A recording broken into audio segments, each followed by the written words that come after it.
nuku, draugs atvežė dar vieną puzlį. Vėl 200 kW variklis. Čia iškart parodau, kad heiteriai nerašytų nesąmonių. 2 grįžtamus. Manau, turėtų tau užtekti. Kai man pradėjo rašyti, oi, čia netoks variklis ir taip toliau. Ne. Kits dalyks, švaistykliai, jie yra laužtiniai. Tokie buvo tik pas 200 kW ir jau aliuminį bloką. Nu, kad nekiltų tų durnų klausimų. Reikia tiesiog šitą puzlę atnaujyti ir surinkti.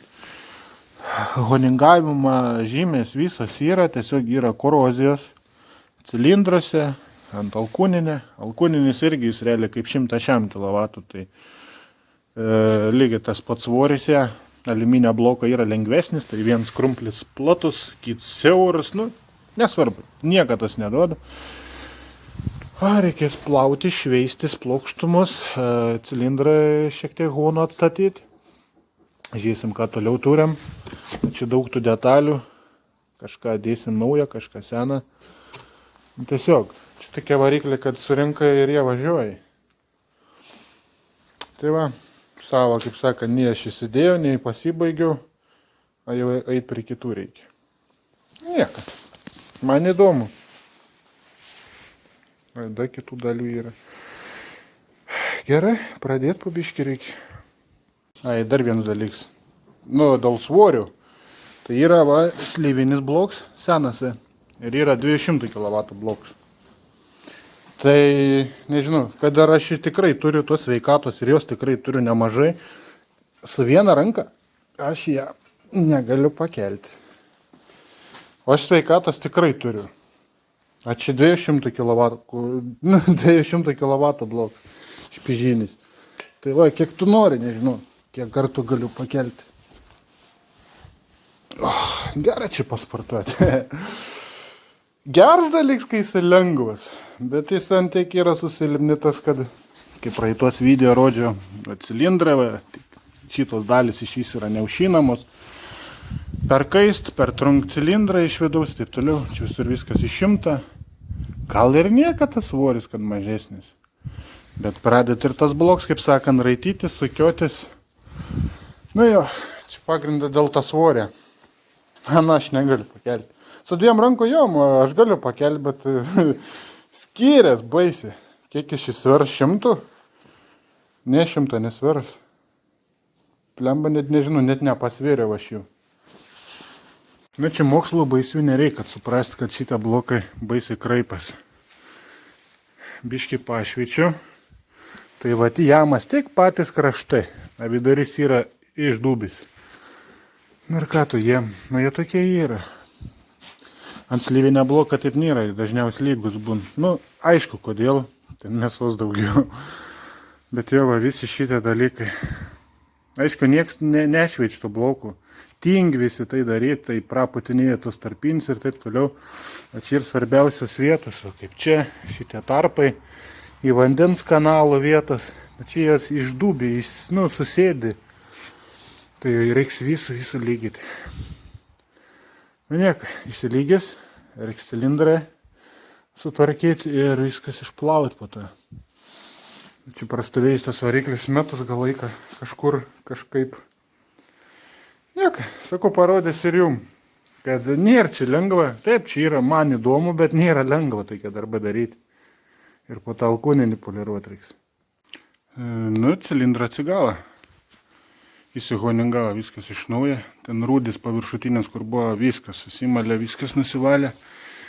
Diametras nepakyta, nes paviršutiniškai jam, nes honinguoju tai su tokiu irgi angaliu specialiu andrėlės.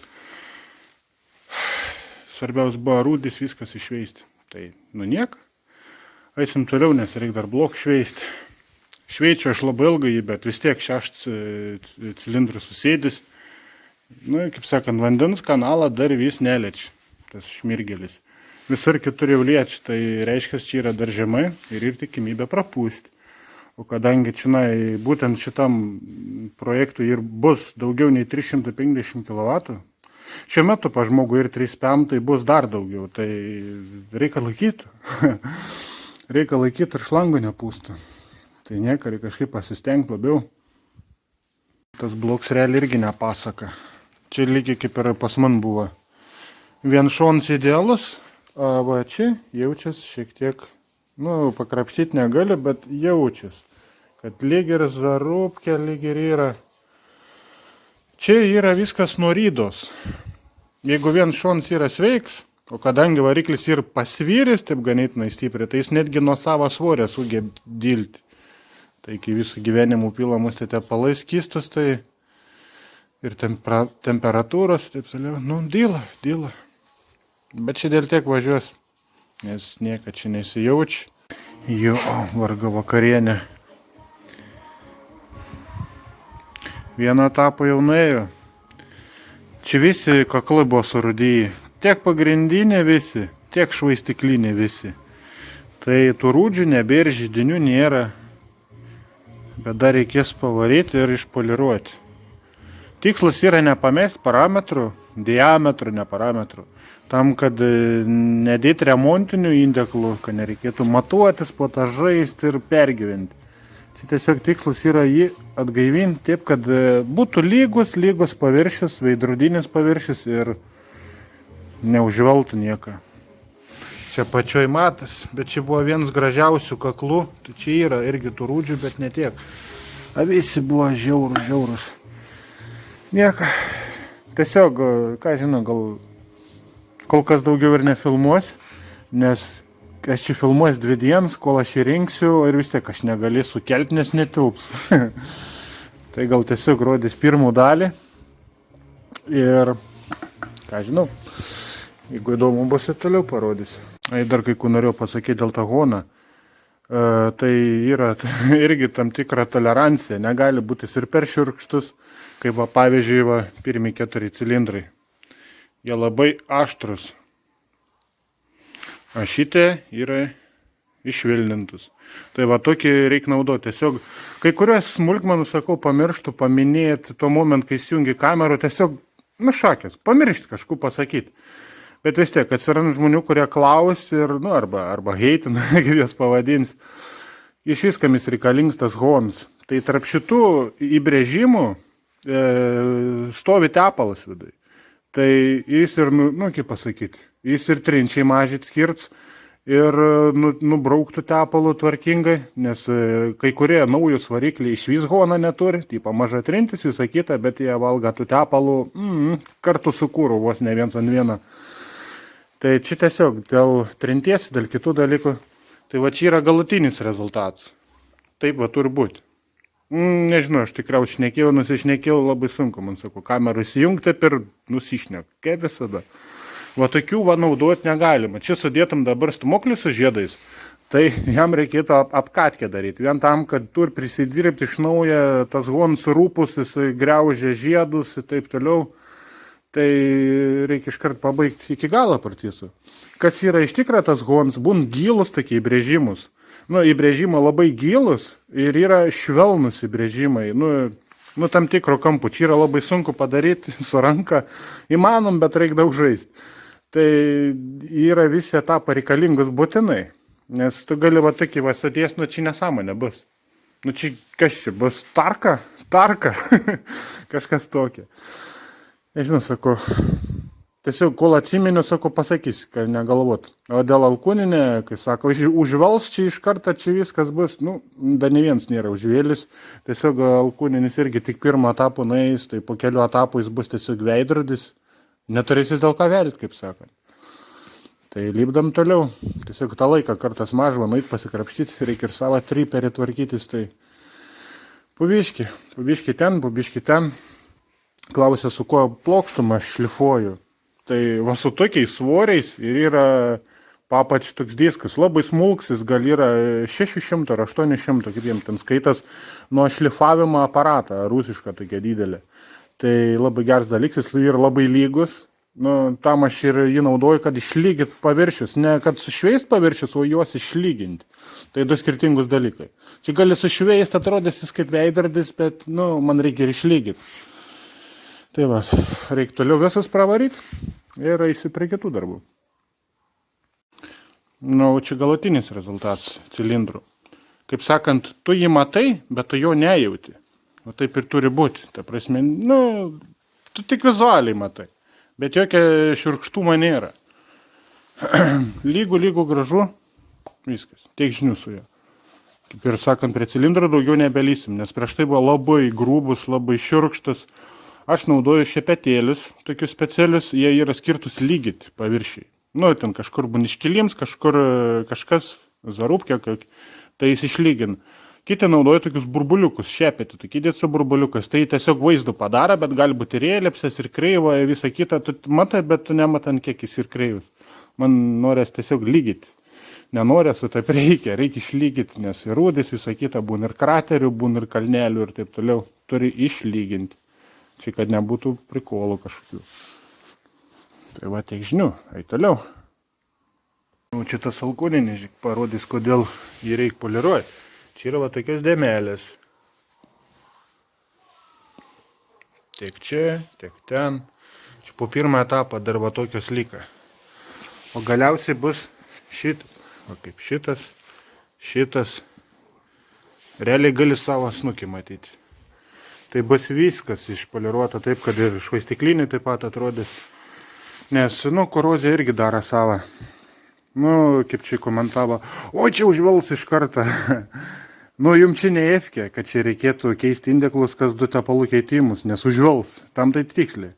O čia, na, va, tiesiog reikia lygių, švarių, gražių paviršių. Na, jie ir taip ten pravažiuoja, ten 500 000, indeklą irgi tik darbą žymių turi, daugiau nieko. O čia tiesiog buvo korozija įsisukus. Mėtės tas alkūninis. Ta kamera nefokusuoja, ta veidrodžia, kaip sakant. Nu, savo snukį tai tikrai gali matyti. O čia va palieku kaip pavyzdį, kad va iš tokio gaunas toks. Ir kaip manot, galiu žvelgti? O čia jeigu vėliantis į smulkmenas, kurias visiškai nieko nereiškia. Plečiai kažkaip patamsit, nes net nein suprasti. O dabar matas. Nu ką, bloks išplaut. Viskas paruošta. Hon švelnutis, kaip ir pridera. Stumuklė paruoštas. Netrūkė nieko. Idealus kaip tik. Alkūninis nupoliruots. Tai toliau prie darbų. Pradėti rinkti krūvą. Dar į žiedus susimatuoti. Nes antras kompresinis žiedas ir baisės sudėlis. Ir čia yra normalu. Čia visiems tas pats galioja, kas važiniai su variklis, kurie turi plonus kompresinius žiedus. Tai dėl trinties jie greičiau dyl. Daug greičiau dyl nei storus. Storus iš vis nedyl. Kad ir čia viršutinis staresnis, ten ant pusę milimetrą jis mažiau sudėl nei apatinis, kuris plonesnis. Kur ten dar senesniam, tai tie, kur labai storus, tai jie iš vis nedėl. Na čia taip yra. Čia visiems tas pats galioja, kas su naujais variklis važiniai. Šitam jau irgi per plauko nuo blogų dalykų. Dėl to savo aš tokių nenaudoju. Naudoju sabiškai kitaip. Ką rinkti? Rinkti kažkas. Jo, susimatuoti. Indeklus reiks įsižiūrėti visą kitą. Nu, pabiški. Nežinau, ką daugiau rodyti. Realiai, kiek aš esu filmavęs į TikTok'u, tai kiekvienam video yra kažkokios tai svarbios informacijos. Aš nežinau, nenoriu kartotis, nenoriu kažką naują pasakoti. Ta prasme, ne tai, ką nauja, tai aš visko pasakys. Čia daugiau nieko nereikia žinoti. Tiesiog video persižiūrėkit visus kitus, jeigu kils kažkokių klausimų, nes visur yra kažkas atsakyta. Ir aš einu toliau žaisti. Ai, dar ko norėjau pasakyti, klausė žmogus, kodėl jie yra laužtiniai tie švaistikliai. Tai biški gal paaiškysiu vizualiai. Baigti atsisukti. O todėl, kad jie ir yra laužtiniai. Jie yra sulaužytus. Jie yra gamybos procese, kaip pasakyti, išlietus vientisus. Pirminis apdirbims yra ir juos tiesiog sulauža specialiai. Kad jie būtų 100% priglūdi. Tada juos suverži ir baigi juos apdirbti. Tu niekaip kitą kaklą neuždėsi. Niekaip, neįmanoma. Tiesiog užvėlę keiti visą. Nu, tiesiog čia yra toks dalykas. Va todėl jie yra laužtiniai, nes jie yra sulaužytus. Ir naujasiam varikliam irgi tas pats. Taip, dėl tolerancijos geresnės. Čia yra tie kitos kartos, tie senesni. Yra numeriukai iškaltus irgi, kad nesumaišytum, kad nebūtų elipsis. Tai čia atskirs metalas. Viena dalis pagaminta, kita dalis. Tada susukta ir apdirbta. Tiesiog čia yra tekę irgi gyvenime, kai užvėlė indeklus ten ir šitų kakliukų. Tai pakeičiu kitų, tiesiog vienu kart pasisekė, kitų kart ne. Nu, tiesiog elipsė atsiranda ir taip toliau. Bet yra galimybė, kad tai gali pakeisti, uždėti kitą, apdirbti ir vėl jį naudoti. Čia tu nieko nepadarysi. Viskas, kaip sakant. Nes grinai matas va poros metalą.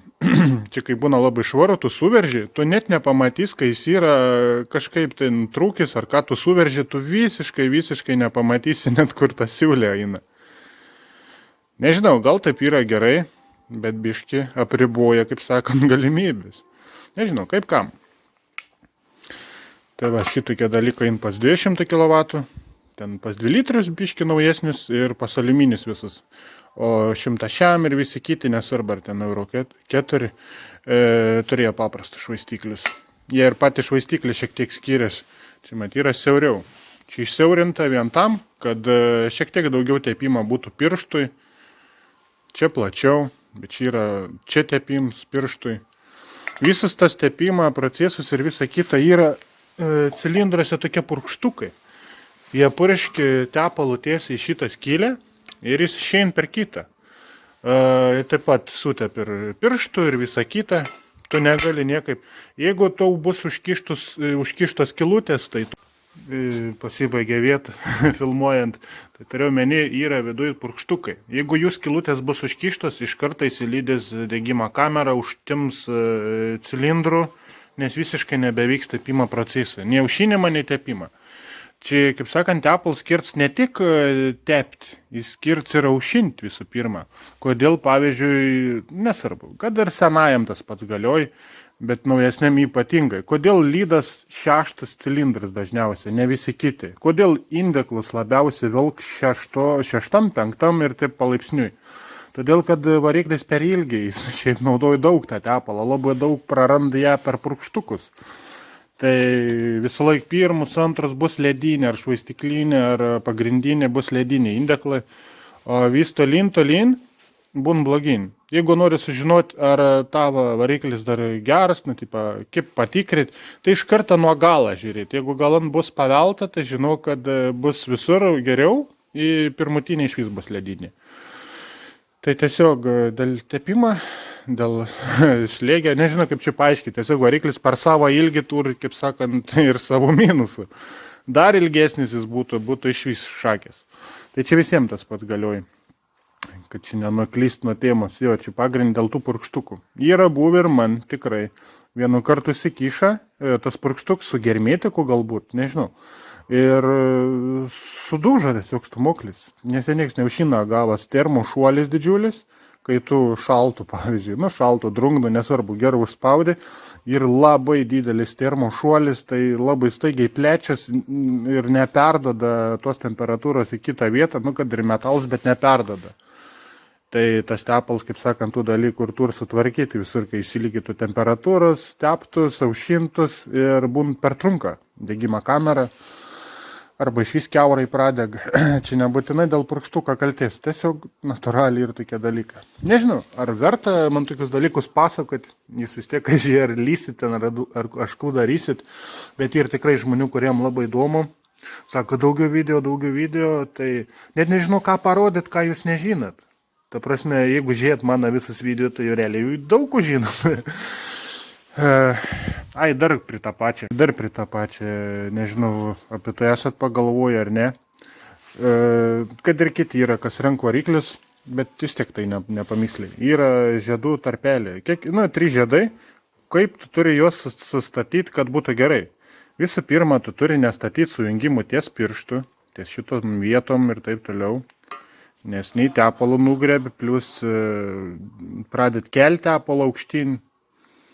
Kaip aš darau, tai pavyzdžiui, čia nėra skirtumo dabar, šiaip įkišiu. Tepalinį žiedą, nesvarbu, dedu čia sujungimą, Antro kompresinį žiedų kėliu iš vis į kitą pusę, į čia. Viršutinį į čia. Tai pats tolimiausias kelias nuo tarpelio iki tarpelio. Visiems aš taip darau ir visiems kompresija yra identiškai vienoda. Nežinau, kiti yra pasakoja, kad oi, čia esam sudėję ir į vienų linijų. Nu nieka, biški kuksi, tepalą kamštį atidarius, bet nieko nepadarys. Ta prasme, taip negalim. Šitaip sudėsi, čia visur tarpelis. Ten 0,25, 0,30 ir taip toliau ir kiaurai. Nu, ir kompresija eina, plus gali pralydyti. Jeigu gaus praeit, tai kaip jauna, kaip su rezaku gaunas. Nežinau, gal nenusišnekėjau. Sakau, įsijungiu aš kamerų, tai atrodo daug minčių turiu. Noriu kažką pasakyti naudinga, kad vėliau nereikėtų į komentarus atsakyti. Tai ir sklerozė. Nesu senas žmogus, bet va, kai reik man kažką normalaus papasakoti, nusišneku. Arba nusišneku, arba nedasakau ir gaunas taip, kad turiu filmuoti iš kokią 5 kartą. Aišku, jūs tą nežinot, jūs galvojat, kad aš visku iš pirmą. Žinokit, ir iš 10 kartą tekinu filmuoti. Rodai vieną dalyką, pasakai ir pradėt nusišnekėti vėl kitų kartų ir žiūri, kad kažkurių dalykų nepaminėjai ir vėl iš naujo. O Jėzu. Tai labai apkraun darbus tokie dalykai. Man pirmoji vieta yra ne filmuoti, rodyti, o padaryti darbą tinkamai. Tai jeigu motivacijos daug turiu, nuotaikos, kaip sakant, tai galiu ir parodyti kažką. Tiesiog, kai įdomu būtų. Nes vis tiek, kas prie technikos žmonės, tai vis tiek YouTube'ai žiūrėt, kaip ten rengtas variklis, visą kitą įdomu. Aš irgi žiūriu. Ir, kaip sakant, aš galiu tai įgyvendinti gyvai. Man tiesiog įdomu. Nežinau, kaip čia paaiškinti. Tai va, manau tiek. Net nežinau, vėliau rodyt kažką, nerodyt. Man atrodo, čionai net nesidės ir galva kita. Nes žmogus dės sportintą galvą, tai visą kitą, ką nedaryti, jos iš naujo tiesiog paruošti apačią. Tai, nu ką, tiek ir padarysim. Gerai, manau. Dėkui už jūsų laiko. Vis tiek, jeigu žiūrėt šitokį ilgų video iki pat galą, tai atleiskit jūs man, jeigu jums reikia vėl iš naujo žiūrėti, jeigu kažką nesupratot. Gerai. Užteks, manau, tų video tokių. Gal ne visiems įdomu visų pirma.